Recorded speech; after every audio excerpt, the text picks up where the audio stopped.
You are listening to WebFit News Live Radio. News that fits your fast life. Kia ora and a very warm welcome. Hey, we're WebFit News, and we're proudly 100% Kiwi-made. Our whole mission is to support wellness here in Aotearoa with useful stories that hopefully make your everyday life just a little bit better. And today, we're going to tackle a big one: the huge shifts we're seeing in New Zealand's politics and economy. It's a story about changing visions and some pretty serious economic headwinds, and how it all affects us. So, let's just jump right in. Does it feel like the country's direction has been doing a complete 180 every few years? One minute we're hearing all about well-being budgets, the next it's all about slashing red tape. That policy pendulum has been swinging like crazy. If you're feeling a bit of whiplash from it all, trust me, you are not the only one. And really, at the heart of this feeling are two completely different ideas about what a government should be doing. We've seen a massive shift from a focus on well-being to a new mantra: cut the red tape. This slide just lays it out so clearly, doesn't it? On one hand, you had the previous Labour government trying to broaden how we measure success. It wasn't just about GDP. It was about things like child poverty, health outcomes, and climate change.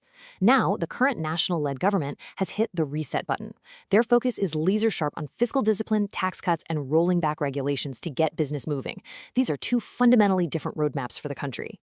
Okay, so to really get where we are now, we have to rewind and look at the last government's record. And well, it was a real mixed bag.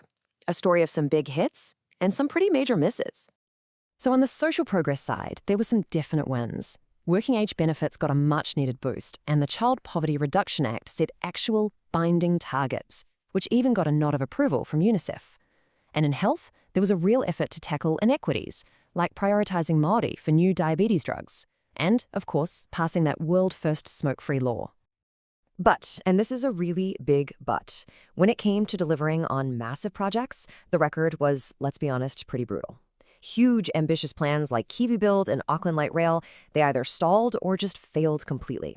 And that sort of thing really, really damages public trust in a government's ability to get the big stuff done. Now, here's an interesting number. During this time, people's incomes did go up. On paper, the average disposable income, that's the money left after tax, rose by 24%. Sounds pretty good, right? Well, here's the kicker. In that exact same period, housing costs skyrocketed by 31%. So for so many Kiwis, any pay rise they got was completely swallowed up, and then some by higher rent or mortgage payments. That feeling of actually getting ahead, for a lot of people, it just never materialized. So that all sets the stage for the last election, right?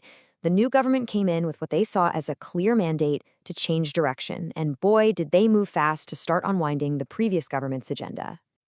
And nothing shows the fragility of big reforms better than this. The Smokefree law was passed in February 2023. Literally 1 year later, it was gone, repealed. A policy hailed as world-leading was dismantled in a flash. It's a stark reminder that without broad cross-party support, even the biggest ideas can have a very, very short shelf life. And the reversals kept coming. Three Waters? Scrapped. That means those huge water infrastructure costs are now back on local councils. The Clean Car Discount was ended.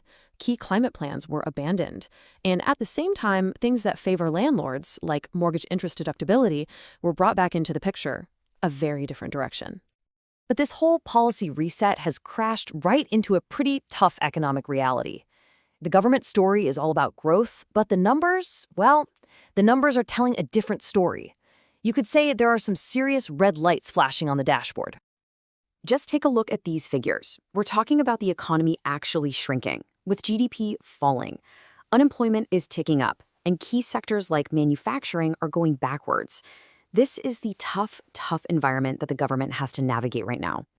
Now, of all those numbers, this is the one that really, really hits home for everyday people, a 2.1% drop in GDP per capita.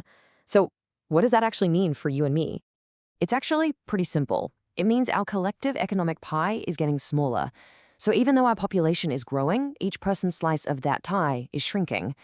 Put simply, on average, every single New Zealander is going backwards financially. And that's a feeling a lot of people are experiencing at the kitchen table. So, as you can imagine, this tough economic news is having a direct impact on the public mood. The electorate is on edge, and the government is working with a pretty fragile mandate.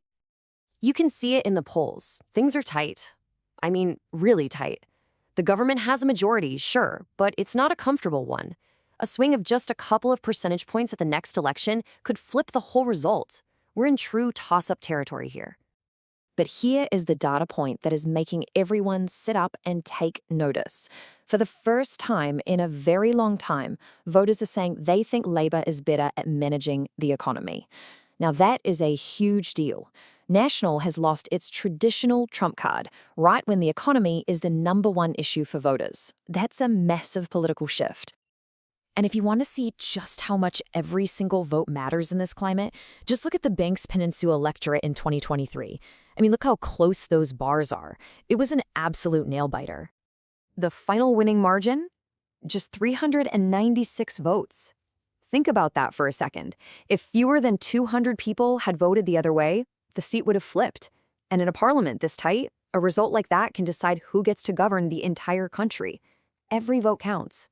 So when you pull all these threads together, the wild policy swings, the economic squeeze, the knife-edge politics, it all points to one clear conclusion. We are living in an age of volatility, and it's happening on 3 different fronts. We've got policy volatility, where massive ideas are built up and then torn straight down.